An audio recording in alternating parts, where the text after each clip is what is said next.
Hello students, in the last lecture we discussed purification of colloid. Okay, so basically there are two methods, dialysis and ultrafiltration, to remove impurities. In case of dialysis, only impurities removed from the colloidal system, but in case of ultrafiltration, impurity as well as medium both removed from the colloidal solution, and after that we have to add a fresh medium, then we have original colloid. Okay, so dialysis applicable for lyophobic, but ultrafiltration that is applicable for only and only lyophiलिक. एक clear होना चाहिए. अब आपके पास जो colloid है that is pure, अब इसमें impurity नहीं है. ओके, अब उसमें दो ही कंपोनेंट है, one that is phase, another that is medium. Phase जो है वो मल्टी भी हो सकता है और मैक्रो भी हो सकता है और मिसल भी हो सकता है, लेकिन मिसल के बारे में डिस्कस नहीं करेंगे. अब मल्टी और मैक्रो मेन रहते हैं पिक्चर में. तो सबसे पहले प्रॉपर्टी में first property that is colligative property. First property that is colligative properties. अब आप बोलोगे सर ये टॉपिक तो हमने पढ़ लिया है. सही बात है, आपने पढ़ लिया है, लेकिन आपने चैप्टर नंबर 2 में पढ़ा है और चैप्टर नंबर 2 कॉलॉइड नहीं, chapter number 2 that is solution, इसको ट्रू सॉल्यूशन भी बोलते हैं. तो कॉलॉइड में भी कॉलिगेटिव प्रॉपर्टी है. अब बोलोगे सर कैसे? तो कॉलिगेटिव प्रॉपर्टी में एग्जैक्टली दो प्रैक्टिकल होते हैं. जैसे सॉल्यूशन हमने जो पढ़ा है उसके बारे में मैं थोड़ा आपको आइडिया दे दूं. पहले सॉल्यूशन की बात करते हैं. चलो, टोटल कॉलिगेटिव प्रॉपर्टी 4 है, उसपे से अभी मैं टारगेट में ले रहा हूं that is elevation in boiling point. तो वहां पे हम दो प्रैक्टिकल करते हैं. One practical that is boiling point of pure solvent, it means in absence of solute, and that is TB naught. और टीबी नॉट का आंसर कितना आया था? 100. वाटर है, ठीक है. So that is practical related with pure solvent. मतलब जब सॉलिड नहीं है तब सॉल्वेंट बॉइलिंग पॉइंट कितना देगा? 100 देगा. Clear? Now you have to add appropriate solute like glucose in water, so system becomes solution. System becomes solution, and the boiling point of solvent that is more than 100, for example 100.2, and that is known as TD, boiling point of solution. Both value that is related with solvent, but condition is different. Here solute is absent and here solute is present. Now see the result. So boiling point will increase because of solute, and how much increase you can find out with the help of delta TB, that is TB minus TB naught, and answer is 0.2. And this colligative property, this is colligative property, not this two, keep it in mind. And this colligative property is used to determine application क्या थी? Molar mass. To determine molar mass of solute. याद है ना? उस student को बाहर भेजा था क्लास के बाहर. हाँ, तो ये हमने पढ़ लिया है. And total 4 colligative property and we studied in detail. Clear? हाँ. अब बात करते हैं कॉलॉइड. अब मान लो कि यहां पे आप कंपैरिजन करने जा रहे हो. Suppose we have colloid. अब कॉलॉइड की बात करते हैं. कंपैरिजन, वहां पे सॉल्यूट और सॉल्वेंट होते हैं, तो यहाँ पे फेज और मीडियम होते हैं. तो सबसे पहले ए प्रैक्टिकल था boiling point of pure solvent. तो यहाँ पे हम लेंगे boiling point of pure medium. Word is different but component is water. Okay, so answer is 100. इसको बोलेंगे medium, pure medium. It means in absence of phase. Clear? Okay. Then we have to prepare colloid solution. Colloid बना दिया, मतलब अब जो आपके पास system है वो कॉलॉइड हो गया. जैसे यहाँ पे सॉल्यूशन है वैसे यहाँ पे कॉलॉइड है. So answer like this, 100.00001. Boiling point of colloid that will increase in respect to medium. Boiling point increase ही होगा, जैसे यहाँ पे हो वैसे यहाँ भी होगा. Now see the change, delta TB. So your answer is 0.00001 degree. Yes. Now see the difference. Here 0.2 and here 0.00001. It means not measurable.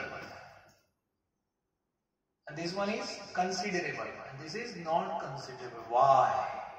ऐसा क्यों हुआ? Interesting point. Okay. Solution में जो आंसर आया है, that is a considerable answer, and we can use to determine molar mass of unknown solute. But here, answer is very less. That is almost zero. Nothing else. Why? It happened. Okay. So colligative property, we all know, depends on number of particles. Number of particles, not depends on size. ये clear होना चाहिए. Colligative property जो है उसको number के साथ लेना देना है, साइज के साथ नहीं. सॉल्यूशन जो होता है उसमें पार्टिकल जो सॉल्यूट के है उसकी साइज सबको पता है, लेस देन 1 नैनोमीटर, लेकिन नंबर बहुत ज्यादा है रिगार्डिंग नंबर. ओके. और कॉलॉइड में क्या है, साइज जो है दैट इज 1 to 1000, तो यहां जो है उसकी कंपेयर में हाई है, लेकिन वहां पे number of phase, number of particle of phase that is very less. और इसीलिए कॉलॉइड में पार्टिकल बड़े हैं, नो डाउट, लेकिन नंबर में कम है. तो कॉलिगेटिव की जो इफेक्ट है, इसका जो आंसर है that is not considerable, and this is the reason. Clear? तो ये रीजन है, तो आपको ये क्लियर होना चाहिए. सेकंड पॉइंट मोस्ट इंपोर्टेंट, मैंने फर्स्ट डे भी आपको बताया था, out of 4 colligative property, last property that is osmotic pressure is different from others. Why? Okay. तो उसका भी आंसर मैंने आपको बताया था, उस टाइम बताया था, ऑस्मोटिक प्रेशर में हम चेंज नहीं लेते. उसका रीजन है सॉल्वेंट का ओपी होता ही नहीं है. प्योर सॉल्वेंट का ऑस्मोटिक प्रेशर होता ही नहीं है. Osmotic pressure comes in picture after preparation of solution. बात समझ में आती है? और इसीलिए उसका सिंबल डेल्टा पाई नहीं है, that is only pi, and that is osmotic pressure of solution, simply, no subtraction. So in case of colloid what happen, colloid में भी ऐसा होगा, मीडियम है उसका तो ऑस्मोटिक प्रेशर होगा नहीं. तो ऑस्मोटिक प्रेशर कॉलॉइड में पिक्चर में कब आएगा? Same after preparation of colloid. तो इसका आंसर तो ज्यादा ही होगा, और सब्ट्रैक्शन तो करना ही नहीं है, तो वो आंसर जो आएगा that is also considerable. It means what? मान लो कि कॉलॉइड में पाई का आंसर 280 है आया, अब डिफरेंस तो लेना नहीं है क्योंकि तो 0 है. 2 - 0 2. So this is considerable answer, not like this. Clear? It means in case of colloid, considerable answer comes only from which colligative property? Osmotic pressure. And this property used to determine molar mass of polymer substance. और आपको पता है polymer का हम colloid बनाते हैं, that is macro. Yes.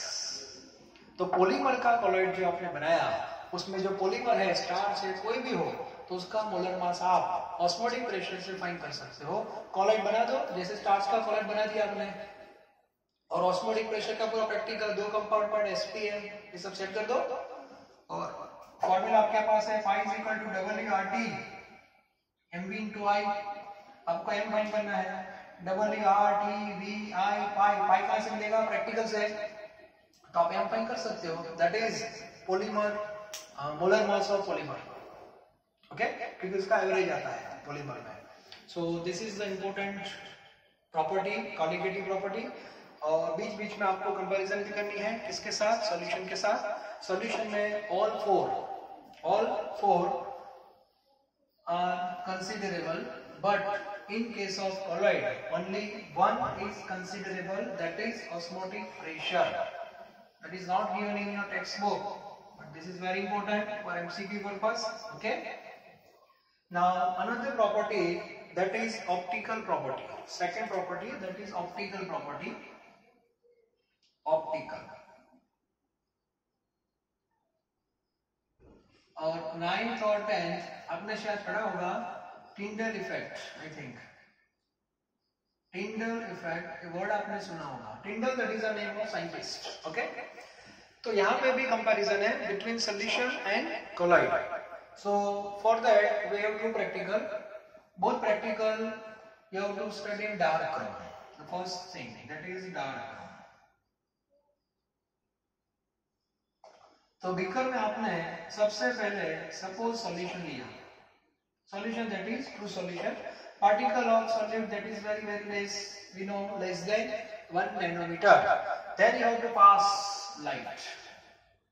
Here source of light, whatever, bulb or whatever it is. Okay, now this is a source of light and you have to observe this light. You have to observe this light at two position, one here. So this is a transmitted light. तो यहाँ पे ये जो light है वो आपको दिखाई देगी, मतलब white light passes like this, and you have to observe at right angle like this. So the whole solution like black, मतलब कुछ दिखाई नहीं देगा राइट एंगल से। यहाँ से दिखाई देगा नो डाउट व्हाइट लाइट, यहाँ से ब्लैक, क्योंकि ये डायरेक्ट पास हो सकता है। Okay, so this is the first experiment done with the solution. Now another experiment with the help of colloid.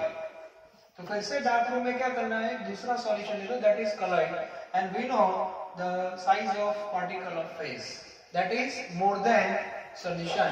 तो यहाँ से जब आप पास करोगे तो यहाँ से जो लाइट आ रही है उसको भी आप दो जगह से ऑब्जर्व कर देना, यहाँ से और यहाँ से। ओके, और दोनों साइड से आप देखोगे, दोनों साइड पे आपको इल्यूमिनेटेड पाथ आपको मिलेगा, यहाँ से भी मिलेगा और यहाँ से भी मिलेगा, यहाँ से भी आपको लाइट नहीं दिखाई दे रही है, that is the illuminated path, and that path is known as Tyndall cone. Tyndall cone, Tyndall ने पूरा स्टडी किया है। अब ऐसा क्यों हुआ, सॉल्यूशन में पूरा सॉल्यूशन ब्लैक दिखाई दे रहा था यहाँ से राइट एंगल से, और यहाँ से तो पूरी लाइट दिखाई दे रही है, ऐसा क्यों, why, what is the reason behind this? So reason is scattering of light, scattering of light.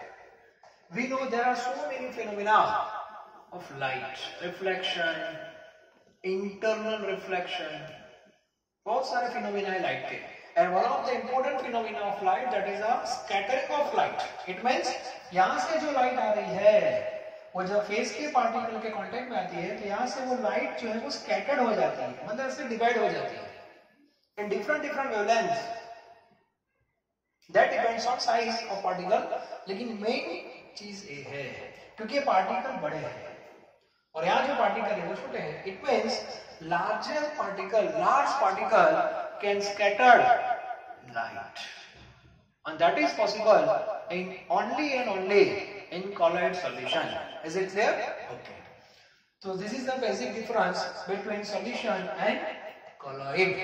और ऐसे बहुत डेली लाइफ में आपने फिनोमेना ऑब्जर्व किए होंगे, जैसे आप थिएटर में बैठे हो पिक्चर देखने के लिए, तो वहां जब सीट पे आप बैठते हो तो ऊपर से वो लाइट पास हो रही है प्रोजेक्टर थ्रू, तो वहां पे आपको एक पाथ दिखाई देता है, that is illuminated path, and that is also scattering of light. आप बोलोगे सर वहां कॉलेज कहां से आ गया? सो फर्स्ट डे मैंने जो टेबल में एक सिस्टम आपको बताई थी, aerosol one of them, aerosol as a phase solid, as a medium gas. तो जिस थिएटर में आप बैठे हो that is actually colloidal environment, और वहां से जब ऐसी लाइट पास होगी तो वहां पे जो पार्टिकल है वो लाइट को क्या करेंगे, स्कैटर करेंगे, और इसीलिए आप नीचे बैठे हो, लाइट ऊपर जाकर राइट एंगल हुआ कि नहीं, तो वहां से आपको पाथ दिखाई दे रहा है। यदि वो सॉल्यूशन होता तो आपको ब्लैक दिखाई देता। No one can observe illuminated path in theater if environment like solution, लेकिन पाथ आपको दिखाई देता है, that is true। बहुत सारा फिनोमिना है। sky becomes blue, what is the reason behind this? same principle, scattering of light। Okay, तो ये सब क्लियर होना चाहिए। तो ये फिनोमिना कोलॉइड में है, ट्रू सॉल्यूशन में नहीं है। Reason just size of particle, but some condition are also there.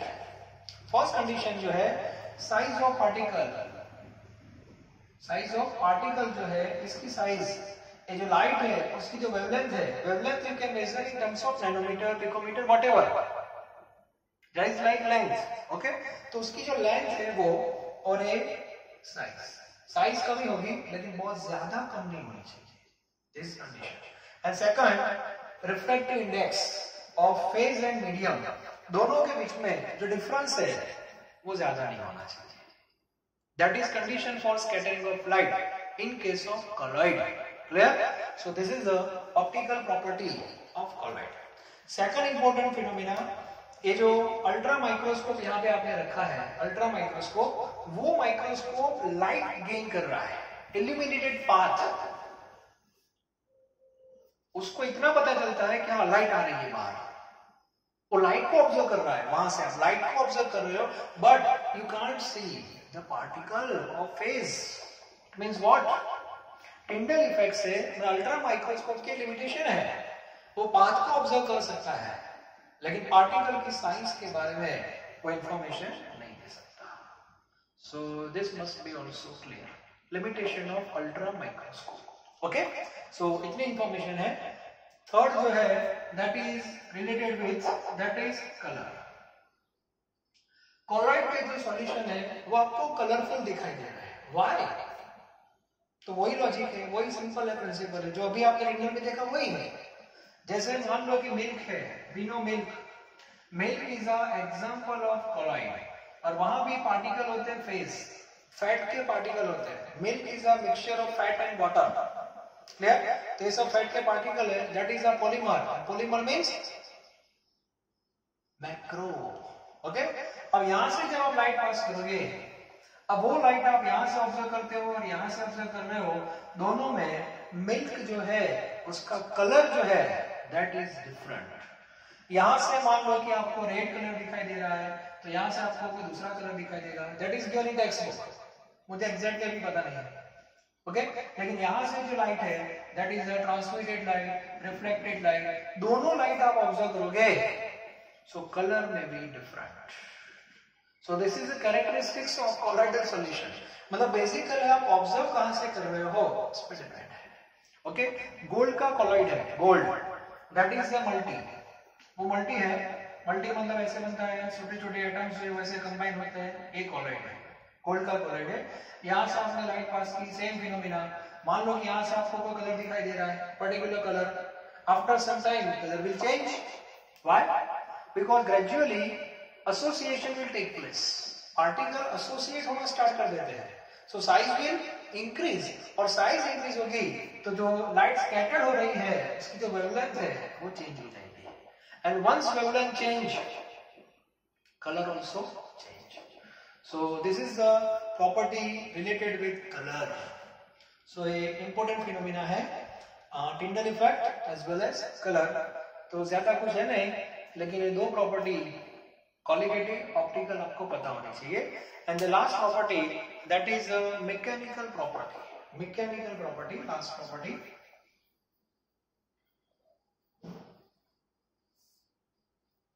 Basically 4 property है, qualitative, optical, mechanical and electrical. Okay, so here third property mainly that is the mechanical property, or you can say Brownian movement।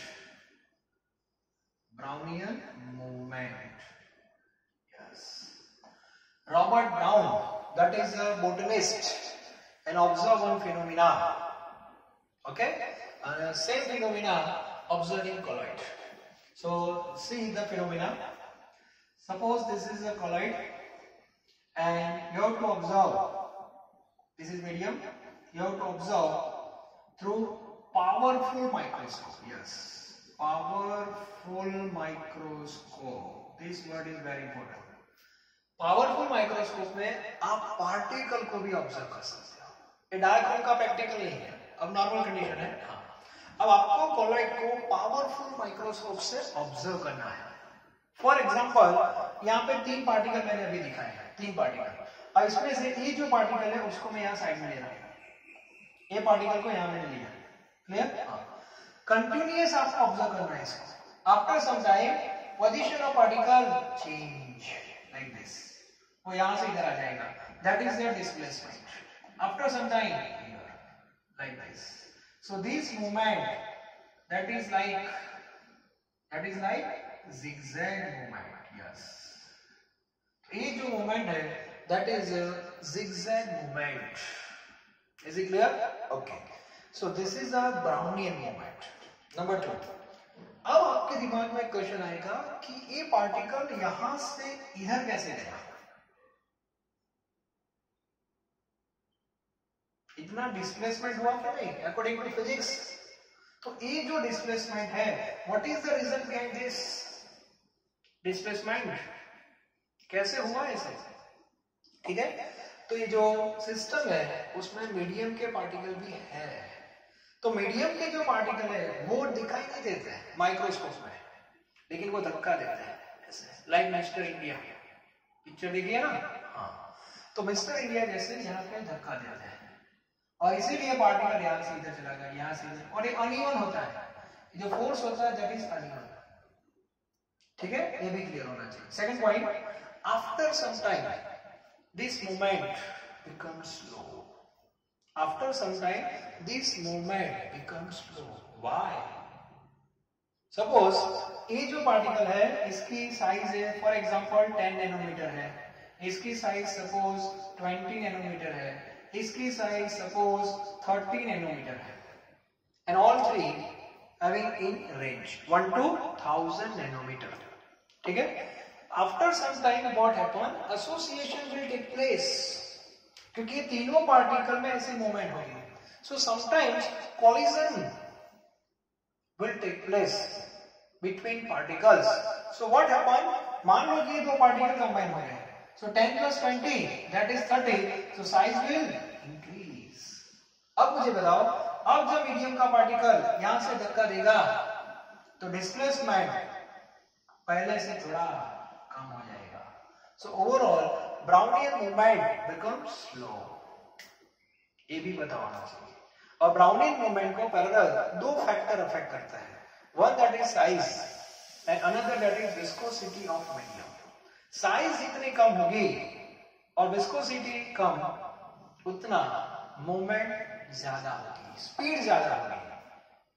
लेकिन gradually हम देख रहे हैं कि size बढ़ रही है. साइज बढ़ेगी, मीडियम तो वही है.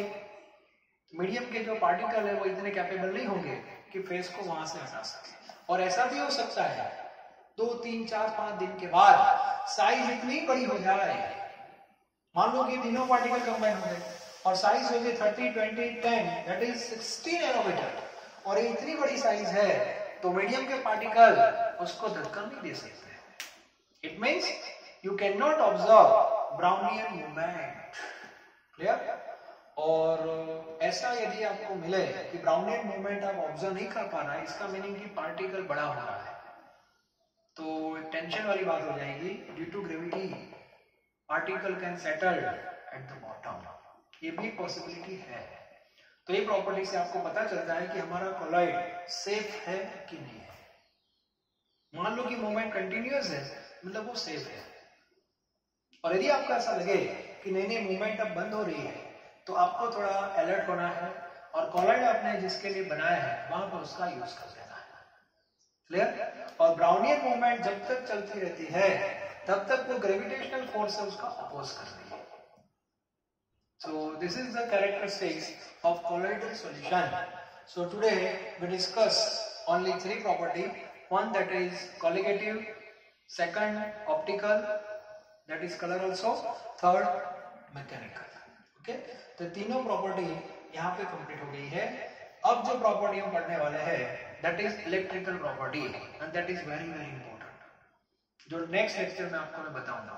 और आइडिया मैं आपको दे दूं, इलेक्ट्रिकल प्रॉपर्टी का मीनिंग पता है, ये जो कॉलॉइड है, यहाँ पे जो फेज है, इसके ऊपर क्या आता है, चार्ज, आइदर पॉजिटिव और नेगेटिव, लेकिन जो भी आएगा वो सेम आएगा।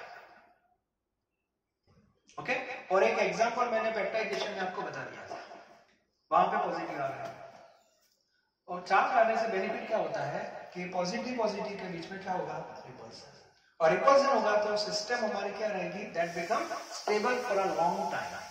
लेकिन ये चार्ज कहां से आता है, दैट इज इंपॉर्टेंट। एक पेप्टाइजेशन का मैंने आपको बता दिया था कि वहां पे चार्ज कैसे है, और जो दो मेथड थी, केमिकल और इलेक्ट्रिकल ब्रेडिंग आर्क मेथड, वहां भी चार्ज आता है, लेकिन मैंने आपको बताया नहीं था। कॉलॉइड की प्रिपरेशन की बहुत मेथड है, मैंने पूरा लिस्ट आपको बता दिया था, लेकिन इंडस्ट्री में कौन सी मेथड पर्टिकुलर यूज होती है, जो मेथड में फेस के ऊपर चार्ज आने की पॉसिबिलिटी मैक्सिमम हो, और वही मेथड वो लोग प्रिफर करते हैं। और इसीलिए हमने, बहुत मेथड है लेकिन टेक्स्ट बुक में 3 मेथड क्यों है, क्योंकि वही 3 मेथड में इजीली चार्ज आता है, आइदर प्लस और minus, and due to that charge repulsion will take place between particle of phase and our colloid becomes stable for a long time. Is it clear? So today we discuss only 3 property, and tomorrow we will discuss one of the important property, and that is electrical property of colloid. Okay, thank you very much.